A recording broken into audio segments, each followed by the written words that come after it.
Welcome to Sleepy Stories, the place where stories aren't meant to be finished.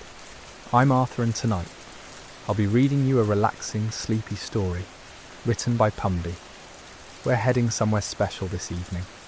A forest path where rain falls in perfect rhythm, where every step takes you deeper into calm. Let your body settle. Release the tension in your shoulders. We're going on a journey together. The first raindrop lands on your forehead as you stand at the forest's edge. It's cool, deliberate, like nature's way of saying you've arrived. Above you, clouds hang low and grey, pregnant with moisture that's been building all afternoon. The air smells different here, rich, alive, that earthy petrichor scent that only comes when rain meets soil after a long dry spell. You take your first step onto the path.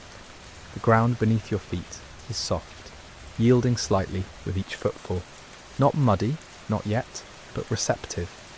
The trail stretches ahead, winding between massive oak trees, whose branches create a natural canopy overhead.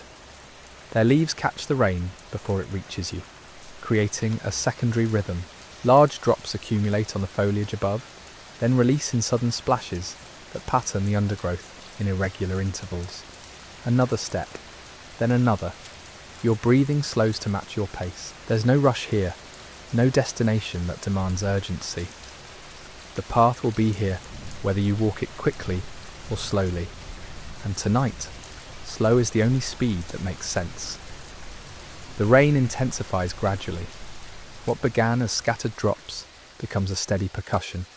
It drums on the leaves above with surprising variety. Some leaves are broad and flat, creating deep resonant tones when struck. Others are smaller, producing higher pitched notes. Together, they form an orchestra, without a conductor, yet somehow perfectly arranged. You notice the trees changing as you move deeper in. The oaks give way to towering pines, their needle-covered branches creating different acoustics entirely. Rain on pine needles sounds like whispered secrets, soft, intimate. The scent shifts too, that sharp, clean fragrance of wet pine mixing with the earthier tones from before. Water begins trickling alongside the path. A small stream you hadn't noticed in drier weather now reveals itself, swollen with fresh rainfall. It gurgles and bubbles over smooth stones worn round by countless seasons of exactly this. You pause to watch it for a moment. The water is crystal clear despite the rain, moving with unhurried purpose towards some distant river you'll never see. Something rustles in the underbrush to your left. Just a rabbit, its brown fur darkened by moisture, hopping between ferns that bow under the weight of collected raindrops. It doesn't startle at your presence. Animals here seem to understand that you're just passing through, another temporary visitor to their permanent home. The rabbit disappears beneath a fallen log, covered in moss so green it almost glows against the muted forest palette. The path slopes gently downward now. You're descending into a small valley where the forest grows denser still.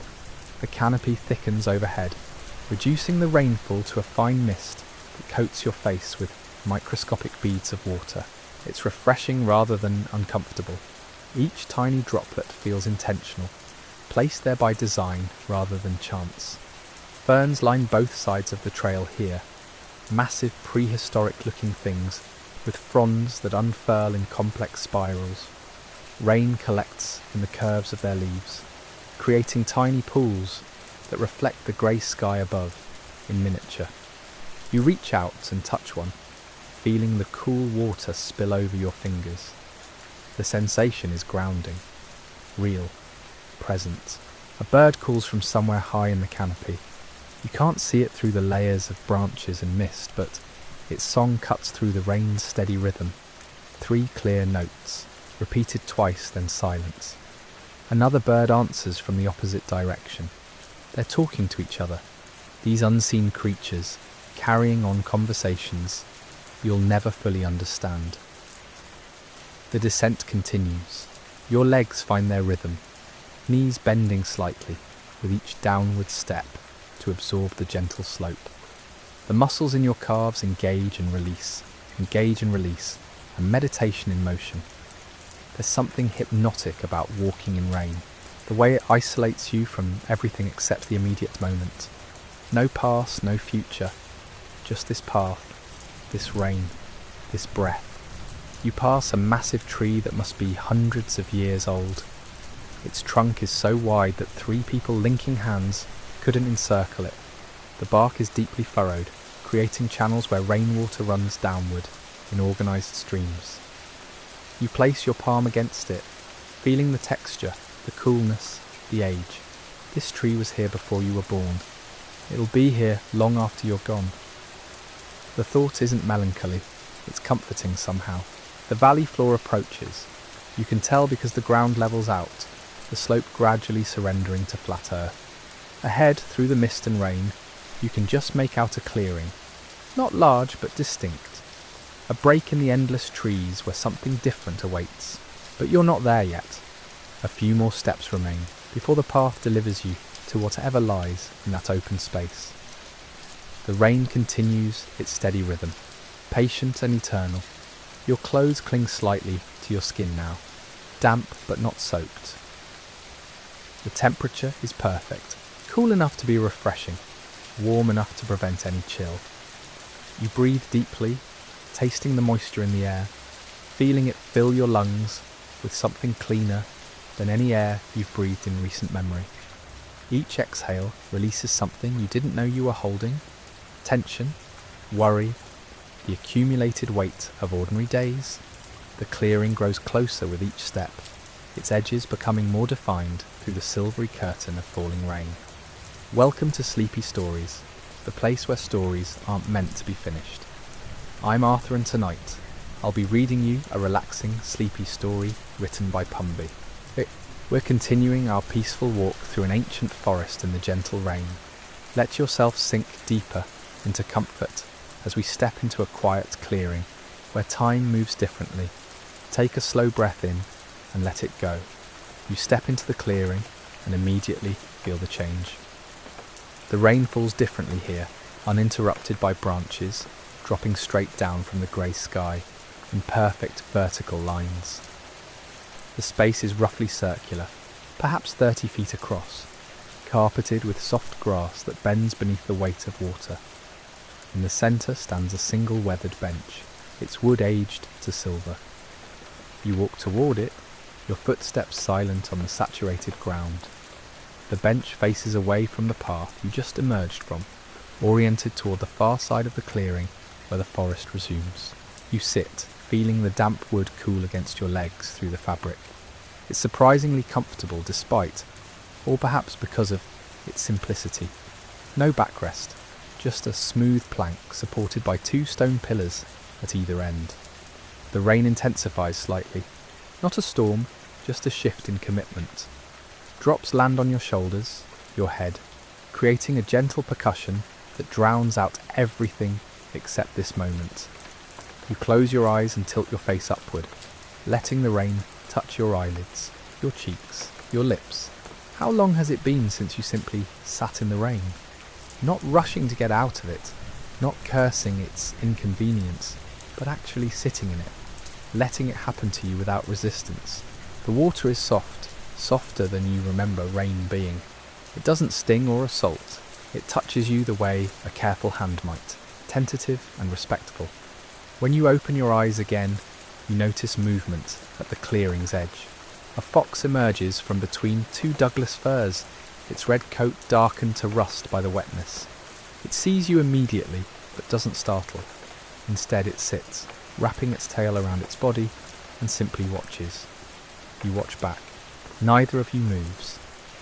The rain falls between you, a curtain of connection rather than separation. The fox's eyes are amber, bright against the grey surroundings, intelligent, assessing. After what might be 30 seconds or 3 minutes, time has lost its usual markers. The fox stands, shakes once, and disappears back into the trees. The clearing feels emptier without it, though you're grateful for the brief audience. To your left, you notice something you missed before. A small stream cuts through the grass, barely 6 inches wide, flowing from the forest on one side to the forest on the other. The rain feeds it, each drop contributing to its gentle movement. You leave the bench and kneel beside it, watching the water slide over smooth stones. It's remarkably clear. You can see every pebble, every grain of sand along its shallow bottom. The current is slow, almost lazy, in no particular hurry to reach wherever streams go. You cup your hands and dip them in. The cold is immediate and shocking in the most wonderful way. It wakes something in you that's been sleeping. You bring the water to your face, letting it drip through your fingers back into the stream. The coldness on your skin mixes with the rain's gentle warmth, creating a contrast that feels almost electric. Standing again, you notice how the clearing slopes ever so slightly toward the stream, encouraging rainwater to feed it from all directions. The entire space is designed, whether by nature or something else, to funnel life toward this small artery of movement. Everything serves something. Nothing is wasted. The thought settles in your mind like a stone finding its place at a stream's bottom. You return to the bench, but don't sit this time. Instead, you stand behind it, hands resting on its smooth surface, looking across the clearing toward the wall of trees on the opposite side. The forest there appears darker, denser. The trees grow closer together, their trunks forming a nearly solid barrier. But there, slightly right of centre, you spot a gap, another path perhaps, or at least the suggestion of one. The rain begins to ease, not stopping, but softening, as if the sky's growing tired and needs to conserve energy. The drops become smaller, more delicate, barely more than mist. You can hear individual impacts now, rather than the collective roar. Each one announces itself against leaves, grass, wood, stone. A symphony of tiny arrivals. Your breathing has synchronized with the rainfall without you noticing. Slow inhales as drops descend, gentle exhales as they land. The rhythm feels ancient, something your body remembers from before you were born, when you floated in different water, listening to different rhythms. The grey light begins to shift, not brightening exactly, but changing quality, becoming softer somehow, more forgiving. The kind of light that makes everything look like a watercolour painting, edges blurred, colours muted to their most essential versions. You realise you're not cold despite being thoroughly damp. Your body has adjusted, accepted this new state as normal. The rain has become part of you rather than something happening to you. You are wet the way fish are wet. It's simply the condition of existence now. Behind you, back along the path you came from, you hear nothing. The forest has swallowed that direction completely, making it feel impossible that you ever came from there. There is only forward now, only the path you haven't taken yet, waiting across the clearing, through that gap in the trees. But not quite yet. Something holds you in this open space a moment longer. The clearing isn't finished with you, or you're not finished with it. Hard to say which. The stream continues its patient journey. The grass bends and rises under the rain's gentle pressure. Somewhere high above, beyond the clouds you cannot see, the sun continues its arc across the sky, indifferent whether you can see it or not. Everything continues. Everything persists. And you, standing behind a silver bench in a forest clearing, are part of that continuation. The rain whispers something you almost understand. Welcome to Sleepy Stories, the place where stories aren't meant to be finished. I'm Arthur, and tonight I'll be reading you a relaxing, sleepy story written by Pumby. We continue our journey through a rain-soaked forest, standing in a quiet clearing where time moves differently. Let your thoughts drift like raindrops, finding their path downward. There's nowhere you need to be except here, in this moment, as the story unfolds. You step away from the bench, moving toward the centre of the clearing. Each footfall presses into earth that has become soft without turning to mud. The ground accepts your weight, holding firm beneath the saturation. Grass blades bend around your feet, then slowly rise again after you pass, resilient, patient. The gap in the trees across from you becomes clearer as you approach. Not quite a path, but an opening nonetheless. The kind of space that appears when two ancient trees decided long ago to grow just far enough apart. Whether intentional or accidental doesn't matter. The result is the same. a doorway of sorts, but halfway across the clearing, you stop. Something catches your peripheral vision. To your left, near where the stream curves toward the forest edge, there's a stone, larger than the others scattered throughout the clearing.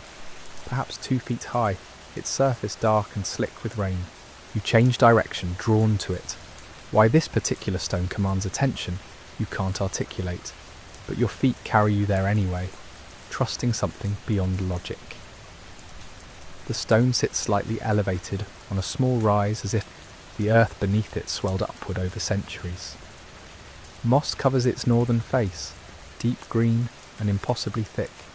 The kind of moss that takes decades to establish, that speaks of stillness and permanence. You crouch beside it, bringing yourself eye level with its surface.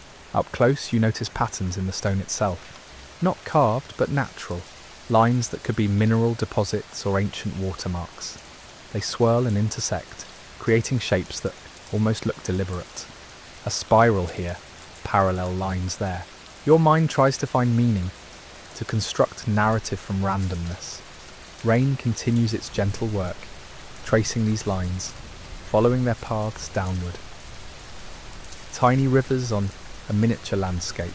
You watch one particular drop make its journey from the stone's highest point to its base, navigating the terrain like an explorer charting unknown territory.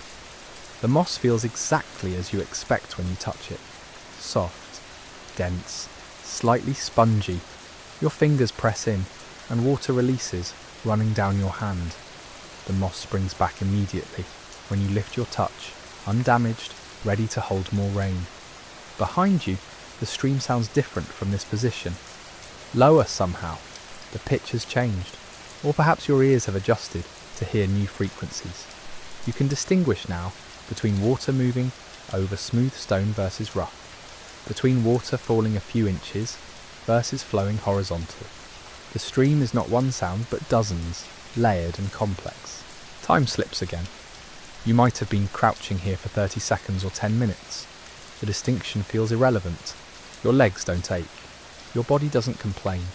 You exist in a pocket where physical discomfort has been temporarily suspended. Eventually, you stand. Not because you must, but because it feels right.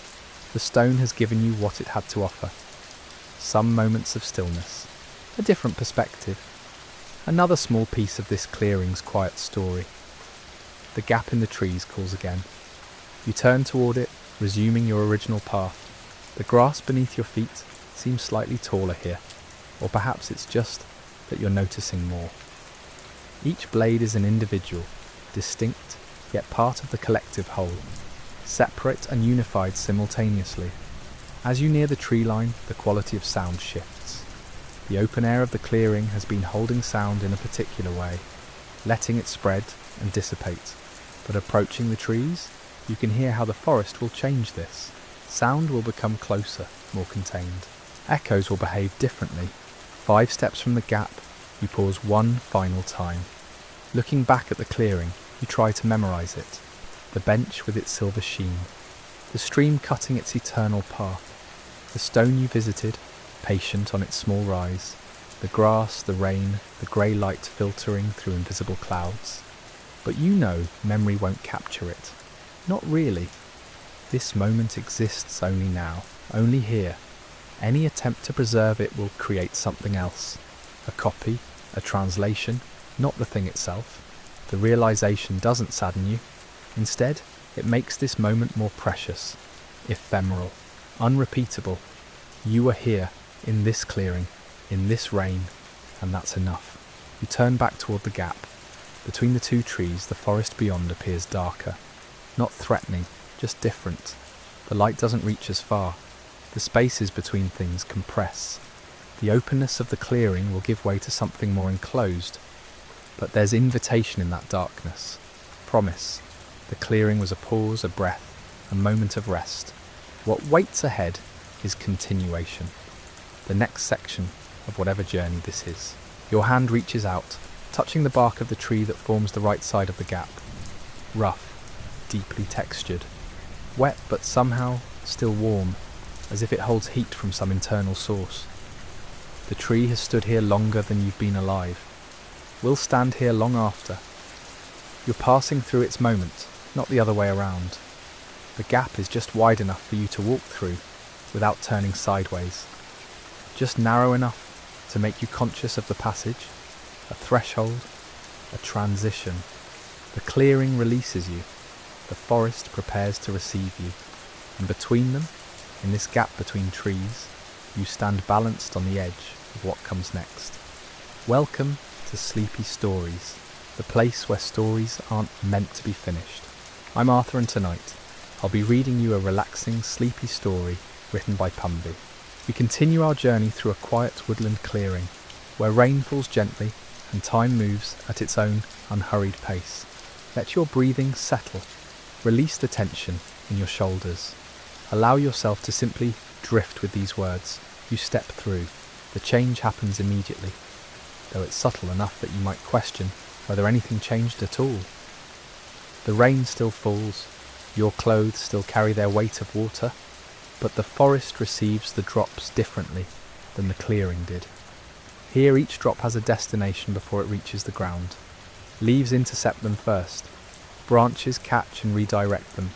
Some droplets split, becoming 2 or 3 smaller versions of themselves. Others merge, growing heavier before finally surrendering to gravity.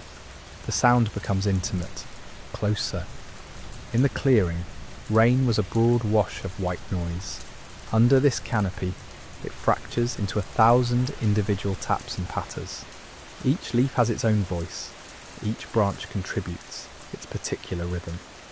You walk slowly, automatically, adjusting to the forest's narrower pathways. Tree trunks define the space now, creating natural corridors that guide your movement, not restricting, just suggesting. This way feels easier than that way, so you follow the path of least resistance. The ground beneath your feet shifts character. Where grass dominated the clearing, here the forest floor presents a mosaic of textures. Moss appears in thick patches, bright green and impossibly soft. Fallen leaves, darkened by rain, create slippery patches. Exposed roots cross the path like wooden veins, and you step over them carefully, respectfully, aware that you're walking across something living. Pine needles gather in the hollows. They've turned copper brown, releasing their sharp, clean scent when your footsteps disturb them. The smell mixes with the earthier aroma of wet soil and decomposing wood. It's the scent of things breaking down and building up simultaneously. Death and life in their eternal conversation. A fallen log crosses your path, too large to step over comfortably. Its bark has mostly peeled away, revealing wood gone soft and dark. You place your hand on it for balance. The surface gives slightly under your palm, spongy with moisture and decay. Mushrooms cluster along one side, their caps a surprising orange against the log's muted browns. You swing your leg over, straddling the log for a moment. From this position, you can see that the wood is more hollow than solid. Something has been eating it from the inside. Beetles probably, or termites, creatures you'll never see, but whose work is evident in every chamber and tunnel carved through the trunk's interior. On the other side, you continue. The forest doesn't demand anything from you. It doesn't ask for speed or purpose. It simply exists around you, indifferent to your presence, yet somehow accommodating it. Ahead, the trees grow denser. Their trunks are darker here, slick with rain. You notice how the bark patterns differ. Some trees wear their bark in rough, chunky plates. Others display it in thin, papery sheets that curl at the edges. One trunk shows a spiral pattern, as if the tree grew while slowly rotating over decades. You reach out as you walk, letting your fingertips brush against the passing bark. Each texture registers. Rough, smooth, ridged, peeling. The trees become a gallery of surfaces, and your hand the instrument that reads them. The path, if it can be called that, curves gently to the left. You follow it without thinking. Something about the spacing of the trees makes this direction feel natural. Perhaps animals walk this way. Perhaps water flows here during heavier rains, carving an invisible channel that your feet now sense. A bird calls somewhere above, just once. A clear, descending note that sounds like a question. You stop looking up through the layered branches. The canopy is dense here, but not impenetrable. Fragments of grey sky appear between the leaves. The rain finds its way through, drop by persistent drop. The bird doesn't call again. Perhaps it wasn't asking a question after all. Perhaps it was simply announcing itself. Here I am, still here. Despite the rain, despite the grey day, I exist. You understand that feeling. The forest floor begins to slope downward. Not steeply, but enough that you feel it in your legs. You lean back slightly, compensating for the angle. Your steps become more deliberate, careful. Water has found this slope too. A tiny rivulet runs down the path, barely wider than your finger. You watch it navigate the obstacles in its way. It flows around a pebble, splits at a protruding root, reunites on the other side, patient and persistent. Following this miniature stream with your eyes, you notice it joins another small flow, then another. The forest is channeling water downward, collecting it, directing it towards some lower destination you haven't reached yet. The trees here lean slightly, as if bowing toward this downward pull, or perhaps they're just following the light, which must come from a different angle on this slope. Trees are pragmatic. They grow toward what they need. You are moving deeper now. Deeper into the forest, deeper into the rain, deeper into whatever this quiet journey is becoming. The slope continues. The small streams multiply, and ahead, though you can't see it yet, you sense something. A presence, a destination. The forest is taking you somewhere. Welcome to Sleepy Stories, the place where stories aren't meant to be finished. I'm Arthur, and tonight I'll be reading you a relaxing, sleepy story written by Pumby. We continue our quiet walk through the forest, where rain falls gently and the trees stand patient and ancient. Let your breathing slow, let your body settle. There's nowhere to rush to, nothing to figure out. Just listen. The destination reveals itself gradually, the way most honest things do, not with announcement or fanfare, but through accumulation. More water sounds, more moisture in the air, a subtle shift in how sound carries. You round a cluster of moss-covered boulders, and there it is, a pool, dark and still, cradled in a natural depression where the forest floor dips lowest. The streams you've been following all lead here, each one a thin silver thread, stitching its way down the slope to feed this quiet gathering place. The water is nearly black, not from dirt but from depth and reflection. The surface mirrors the grey sky above, the surrounding trees, the steady falling rain. Each raindrop creates a small circle that expands outward, intersecting with other circles in patterns that form and dissolve and form again. You stand at the edge, watching. The pool is perhaps 20 feet across. Its perimeter is soft, lined with moss and low ferns that trail their fronds into the water. A fallen log extends partway across, its submerged end disappearing into the dark liquid. You can't tell how deep it goes.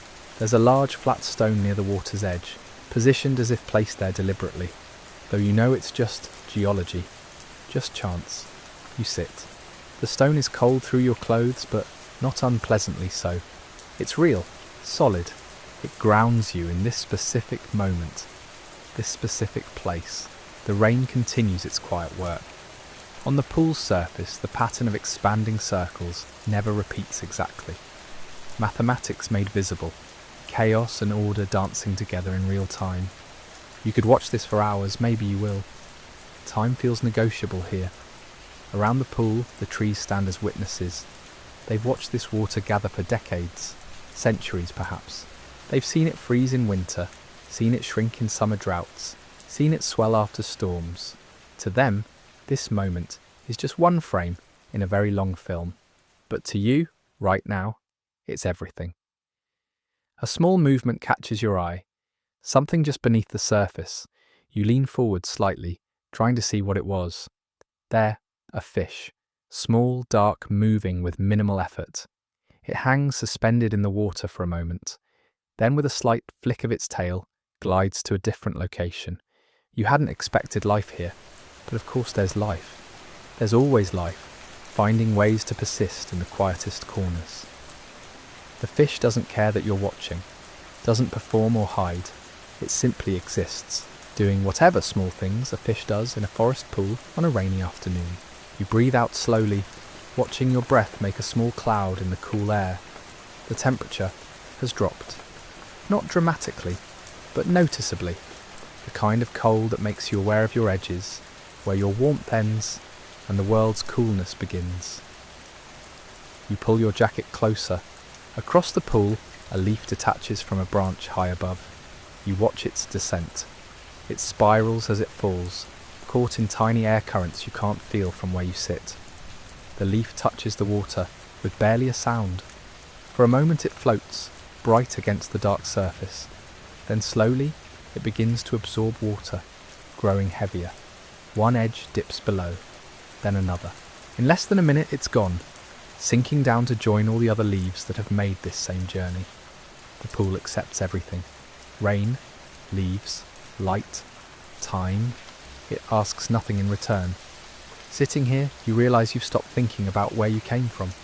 The trailhead, the parking area, the drive here, all of it has faded into irrelevance. There's only this, the pool, the rain, the patient trees. Your own breathing, steady and calm. This is what you came for, though you didn't know it when you started. Not a destination marked on any map, not a viewpoint or landmark, just this quiet place where water gathers and the world continues its slow, indifferent work. You stand eventually, though there's no hurry. Your legs are stiff from sitting, and you stretch them carefully. The forest hasn't changed, the rain still falls, the pool still reflects the sky, but something in you has shifted, settled, found a pace that matches the rhythm around you. The path back will be the same path you walked to get here. The same trees, the same moss, the same rain. But you'll see it differently now, slower, more carefully, with the kind of attention that notices things the first pass missed. You take one last look at the pool. The circles still expand and intersect. The fish still hangs suspended somewhere in the dark water. The forest still stands, patient and old and utterly indifferent to your brief presence. And somehow, that indifference is comforting. The world doesn't need you to understand it, or fix it, or even fully see it. It simply continues, with or without your attention. That's the real gift, not needing to matter, not needing to leave a mark. Just being here briefly before moving on.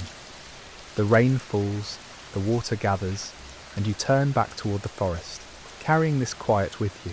The path back feels different, though nothing has changed. The same trees stand in their same positions. The same rain falls, but your eyes find details they missed before. A spider's web, beaded with water drops, strung between two branches. Each droplet, a tiny lens, refracting grey light into something almost luminous.